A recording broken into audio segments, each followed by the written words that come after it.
우리 첫 진도이지만 52페이지에 있는 내용을 먼저 설명을 드릴게요. 생명과학의 탐구 과정이라고 나와 있는데 우선 생명과학, 예전에 이제 생물 그랬는데 생명과학 또는 생물학 이러는데 생명과학이란 무엇인가 말 그대로 생명에 대한 현상을 이해하고 규명하고 뭐 이런 학문을 생명과학이라고 하겠죠. 그런 거 시험에 안 나오겠죠. 생명과학의 특징을 읽어보시면 되고, 생명과학의 연구 분야는 제가 이따가 생물이 어떻게 구성되어 있는가를 설명드리면 저절로 알게 됩니다. 넘어가고 읽어보시고, 이제 53페이지에서 생명과학의 탐구 방법. 물론 생명과학의 탐구 방법이라고 했습니다만은 생명과학에서만 적용되는 것은 아닙니다. 물리학이나 화학, 지구과학에서도 적용이 되고, 요즘은 인문학을 인문과학, 사회학을 사회과학 이렇게 얘기하기도 하죠. 그래서 인문학이나 사회학에서도 일부 적용되는 방법이기도 하죠. 제가 우리 교재 구성 순서도 안 하고 여기부터 하는 이유는 여러분에게 이과적 사고를 조금 길러드리려고 하는 겁니다. 이과 과목이에요. 물론 이제 문과 과목도 이해하고 공부하면 더 쉽듯이 특히 이과 과목은 이과 과목으로 공부를 해야 돼요. 그런데 문과 마인드로 공부를 하는 학생들이 더 있어서 오늘 제가 한 20분 정도 또는 30분 정도 시간 할애해서 이과적 사고 방식을 조금 심어 드리려고 합니다.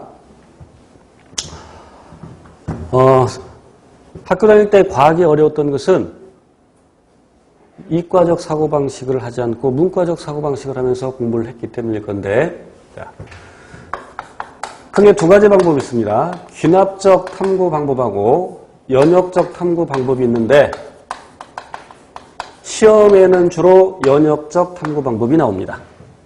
그렇지만 제가 귀납적 탐구 방법을 설명드리는 이유는 연역적 탐구 방법과 비교하기 위해서 고등학교 때 국어 시간에 귀납법, 연역법 이런 걸 배웠죠. 그럼 귀납법은 결론이 먼저 나와요? 아니면 나중에 나와요? 나중에 나오죠. 귀납적 탐구 방법은 개개의 사실들로부터, 그러니까 자연현상을 관찰하는 겁니다. 개개의 사실을 관찰하고 그것으로부터 결론을 이끌어내가는 방법입니다. 예를 들면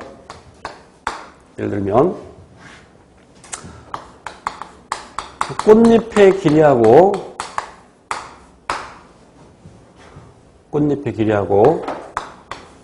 꽃가루, 가루 분자를 써서 화분이라고 하죠. 그 꽃가루의 수의 상관관계를 알아보고자 합니다. 그러면 꽃이 만약에 5개 있다 그러면 그 5개의 꽃잎의 길이를 자로 다 잽니다. 측정하는 거죠. 그리고 그 안에 꽃가루가 몇 개 들어있는가를 또 세보는 거죠. 물론 지엽적인 얘기긴 합니다만 대개 꽃이 활짝 피는 경우에는 이미 꽃밥이 터져서 꽃가루가 이미 날아간 상태입니다. 일부. 그러니까 그런 경우에는 비닐봉지를 씌우고 꽃이 피기 전에 꽃봉오리 상태에서 이렇게 피지 않은 상태에서 비닐봉지를 씌우고 이제 꽃이 활짝 폈을 때 꽃잎의 길이 재고 그 비닐봉지 안에 들어있는 꽃가루 수를 다 세고, 그래서 어떤 관계가 있는지를, 예를 들어서 가로축은 꽃잎의 길이, 그냥 길이라고 쓸게요. 꽃가루의 수, 어떤 관계가 있는지 그래프로 그릴 수 있겠죠.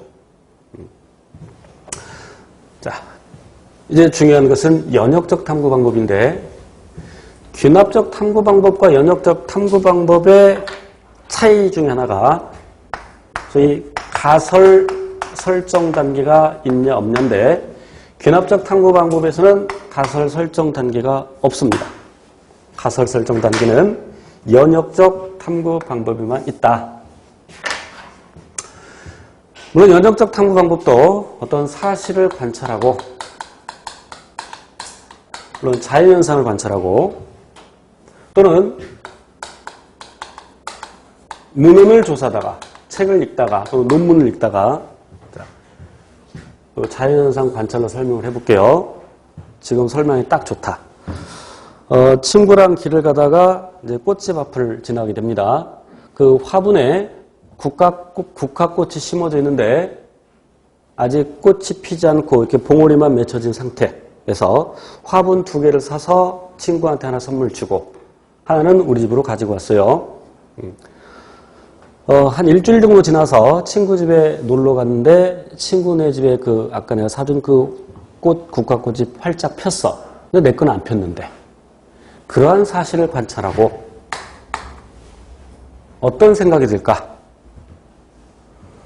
어떤 생각이 들겠어요? 이렇게 물어보면 이쁘다 라는 생각이 먼저 들면 예체능을 해야 되죠.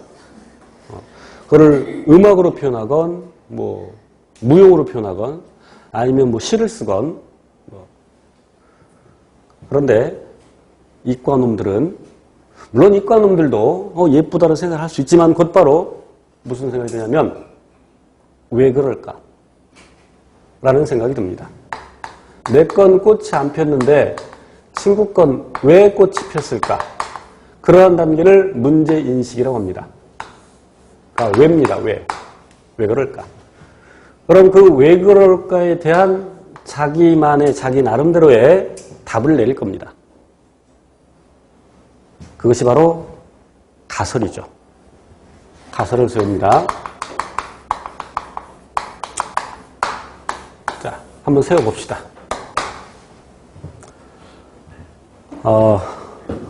아까 누가 늦게 왔지? 누구였어? 왜 그럴까요? 대답 안 하면 진도 안 나가. 아무거나도 좋습니다. 문과 했어요? 문과 사고방식 공부를 했었죠. 내 건 꽃이 안 폈는데 친구는 왜 꽃이 폈을까? 거기에 대한 자기만의 해답, 자기만의 답. 왜 그랬을까? 아무 생각이 안 들어요? 네? 벌이 날아와서 꽃이 폈다. 꽃이 피니까 벌이 날아오지 않을까요? 왜 그럴까? 아무나 좋습니다. 왜 내 건 꽃이 안 폈는데 친구 꽃이 폈을까? 거기에 대한 답. 눈 마주쳐서 피하지 마세요.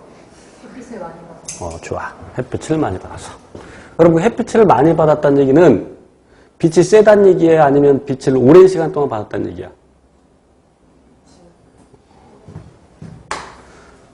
답을 말해버렸어. 내가 다른 답이 나와야 되는데. 빛의 세기라고 합시다. 빛의 세기. 저 베란다에다가 다 뒀는데 친구네 베란다가 우리 집보다